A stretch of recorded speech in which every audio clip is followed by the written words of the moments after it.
Hi, it's Kathleen from Bailey Academy. Canadian mom of 5, homeschooling 3 of them, ages 8, 11, and 15. In today's video, I wanted to share 2 books that I got from the library about education and more about them because they're really good reads.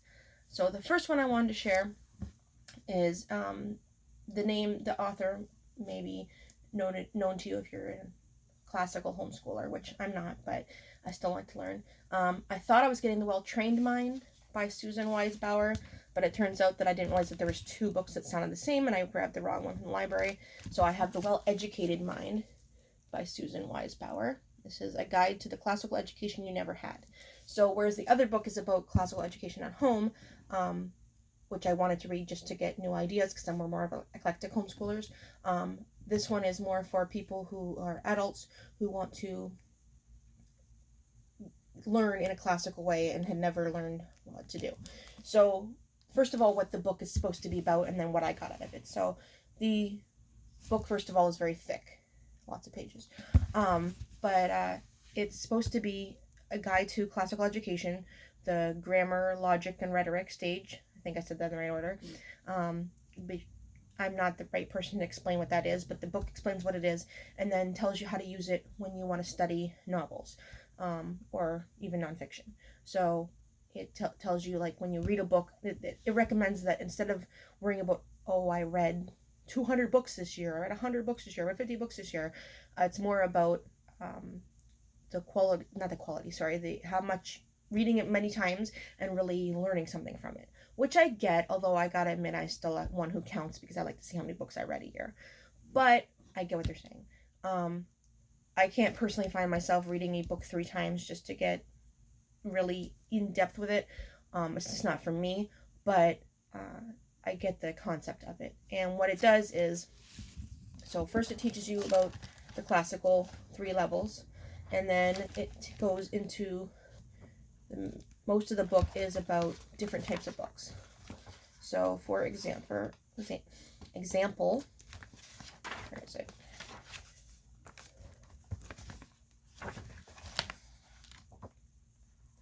For example, in the poetry section, it goes over, first of all, the history of poetry, in history of written poetry specifically, how to read poetry, how to study poetry, how to read and study poetry, how that's different from how you do other types. And then they have an annotated poetry list. So they have a list of poets. The list that follows, poets are organized in chronological order of their birth date. When you read a novel, you read a work. When you read a series of poems, you read a life. So in many cases, I've recommended a collected greatest works rather than a particular volume published during the poet's lifetime. So for most of the books, it's in order of publication date. For poetry, it's in order of their birth date. So for each one, like for the first one, it says the Epic of Gilgamesh from 2000 BC. First, it gives the recommended translations that they recommend, obviously. Then it tells you a bit about it. I'm not going to say a bit. I'm talking like from all of this to all of this is all about the Epic of Gilgamesh. And then after that, it goes to the next one. So for each one that it recommends, it gives you the name, the author, the date, recommended translations, and then a bit about it. And it recommends that you read them in order. So what I found helpful with the from this book is more the history of types of books. It doesn't, of course, have every genre. It has the ones that it recommends you read, which is dramas, poetry, science, history, both like historical fiction and also like actual history books. And so reading the history of those types of books was very interesting as a bookworm. And also tips on how to read them I thought was really cool. And although I'm probably not going to read most of the books that are recommended, I think this would be helpful if you did want to embrace the classical education and reread or read, depending on the case, some old books. I think the most recent one I saw was in the 70s or something. Most recent or older books that you want to learn more from, I guess. Anyways, that one was the less interesting of the 2. I went back to the library website to put on The Well-Trained Mind, only to find they didn't have it, so I had to request it. So we'll see if we get that. All right, the other book I have is The One World Schoolhouse, Education Reimagined by Salman Khan. This is by the the creator of the Khan Academy. If you're a homeschooler and you're not brand new, you probably have heard of the Khan Academy, a free website that you can go and your child or you, any adult or kid, can go and learn for free. They have videos and software that helps you learn. I'm not as familiar with it as I should be. My kids, my oldest daughter, sorry, not my oldest daughter, my second daughter used it when she was in public high school, and we might use it as supplement to our learning this year. But they're not really big on like online things as much, which is weird because they love online stuff on their own. I don't know. Anyways, I wanted to share some of what about this book because, sorry, even though it is by the founder of the Khan Academy, it's not just a story of how the Khan Academy came to be. It is also about education. So the book, I wrote down some notes here. The book talks about how education happens, like the science of it, and I wanted to share something from that section. I can find the right page. How does education happen? I see it as an extremely active, even athletic process. Teachers can convey information, they can assist, and they can inspire, and these are important and beautiful things. At the end of the day, however, the fact is that we educate ourselves. We learn, first of all, by deciding to learn, by committing to learning. This commitment allows, in turn, for concentration. Concentration pertains not only to the immediate task at hand, but to all the many associations that surround it. All these processes are active and deeply personal. All involve the acceptance of responsibility. Education doesn't happen out in the ether, and it doesn't happen in the empty space between the teacher's lips and the student's ears. It happens in the individual brains of each of us. So again, it's not saying that teachers aren't important or anything. They are, whether you're a school teacher in a classroom or a home teacher like homeschooling. But we really do need to want to learn, because it's been proven time and time again that people who are learning, that's why the interest-based learning is a big thing, because if your child or you are learning something you're interested in, you're a lot more likely to pay attention, to absorb the information, to use the information. So I like that little part there. And then on the next page over here, it also says,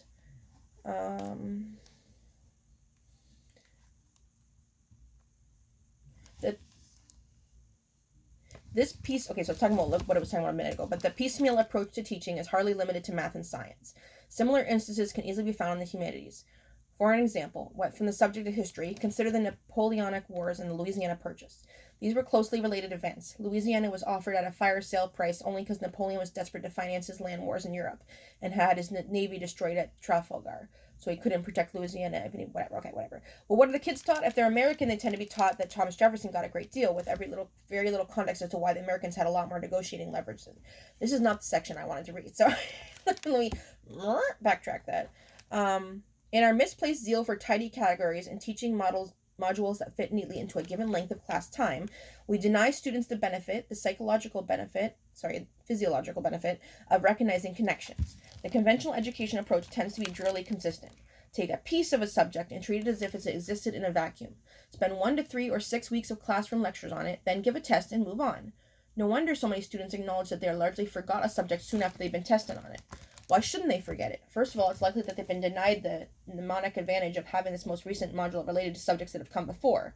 Second, chances are that the students have not been given a sufficient appreciation of how mastery of this topic will lead to a deeper understanding of things that come after.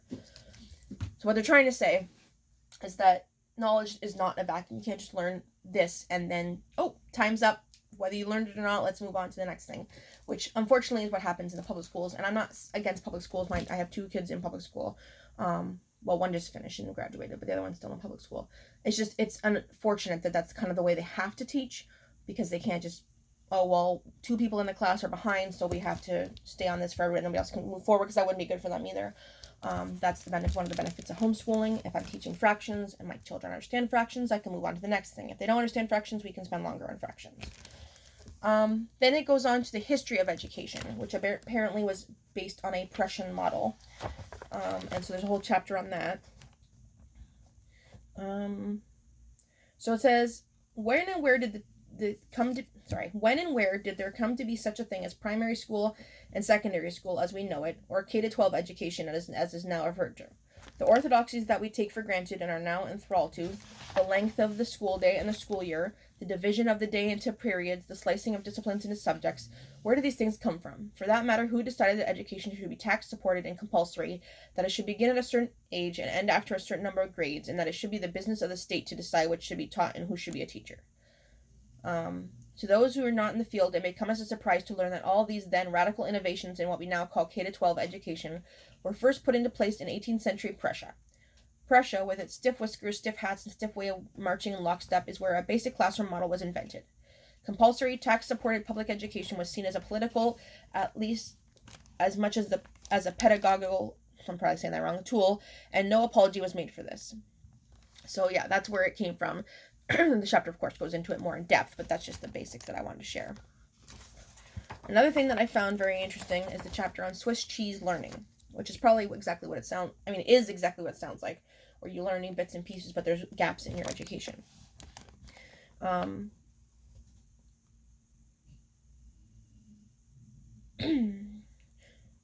so let's consider a few things about the inevitable test. What constitutes a passing grade? In most classrooms, in most schools, students pass with 75 or 80%. This is customary, but if you think about it even for a moment, it's unacceptable if not disastrous. Concepts build on one another. Algebra requires arithmetic. Trigonometry flows from geometry. Calculus and physics call for all the above. A shaky understanding early on will lead to complete bewilderment later, and yet we blithely give out passing grades for test scores of 75 or 80. For many teachers, it may seem like a kindness, or perhaps merely an administrative necessity to pass these marginal students. In effect, though, it is a disservice and a lie. We are telling students they've learned something that they haven't really learned. We wish them well and nudge them ahead to the next more difficult unit, for which they have not been properly prepared, and we're setting them up to fail. Forgive a glass half empty sort of viewpoint, but a mark of 75% means you are missing fully 1/4 of what you need to know, and that is assuming it's on a rigorous assessment. Would you set out on a long journey in a car that had 3 tires? Sorry, I had a little alarm there. For that matter, would you try to build your dream house on 75 or 80% of a foundation? It's easy to rail against passing students whose test scores are marginal, but I would press the argument further and say that even a test score of 95 should not be regarded as good enough, as it will inevitably lead to difficulties later on. I get what they're trying to say, and they're not saying that you shouldn't pass people at 70, but that it's more important to keep learning. If, you don't understand a basic concept of like that, what factors are, then how are you going to understand math concepts that are after that? And if you don't, then you're just going to be stuck over and over and over again. And the whole basics of the story of how Khan Academy came to be is based on him tutoring, the author tutoring a niece. And the niece knew lots of stuff, but had one little gap in her education, which was causing her to fail later on. Once they figured out what that was that she didn't know, went back and taught it, she just aced and flew ahead, and she wasn't behind anymore. That may not be true of everybody, of course, but like generally, yeah, if you're missing something important, then you're not going to be able to do what comes after it. Also, testing. A lot of reason why, there's a lot of reasons why testing is important, and they're not saying you should never test. However, where's the spot I want to... Testing tells us little to nothing about the why of right or wrong answers. In a given instance, does a mistake suggest an important concept was missed, or only a moment's carelessness? If a student fails to finish an exam, did she give up in frustration or simply run out of time? Given the time she needed, how well might she have done? On the other hand, what does a correct answer tell us about a student's quality of reasoning? Was the correct answer the result of deep understanding, a brilliant intuition, rote memorization, or a lucky guess? Usually it's impossible to tell. So obviously there's more to it than that, but yeah, that chapter goes into tests and testing, the pros of it, the cons of it, how it can be a problem, and when should testing be done. They don't recommend that you never do testing, but it does make sense what they're saying, and I found it very interesting. There's a section on homework, which I did not mark, something to read for, because I can't read you the whole book, obviously. The why of, talking about the why of homework more so than the how much homework should there be, but why do we do homework to begin with? And as a homeschooler, I don't do homework. I mean, my kids might have a project that they might work on after school, but that's it. They don't have work they have to do after school is done, because they've done it all in school. They're not wasting time on, not doing anything because they're waiting for me to do something with another student or something like that. So yeah, the why of homework was really interesting. And the last section I wanted to mention was the summer vacation. We are not year-round homeschoolers, but I understand why the concept of that is, because it's proven fact that it's not just that students are not learning for 2 months, but that they're actually unlearning what they learned. And that's why they have to spend the first month or two of a new school year reviewing everything. And so while we're not year-round homeschoolers, I am planning to do some learning activities here and there, and I'm making my kids read. I wish they would just learn to read on their own. Get outside. We might go on some field trips, might do a little bit of math or something here or there. We're not doing like a full day of school all year round. But who knows, that might change in the future. I mean, can't change in the past. So those are the 2 books that I wanted to share. Well-Educated Mind and The One World Schoolhouse. If you like to read about education like I do, I highly recommend those 2 books. Although the library is fine. So that's it for this video. Thank you, and I'll see you again. Bye.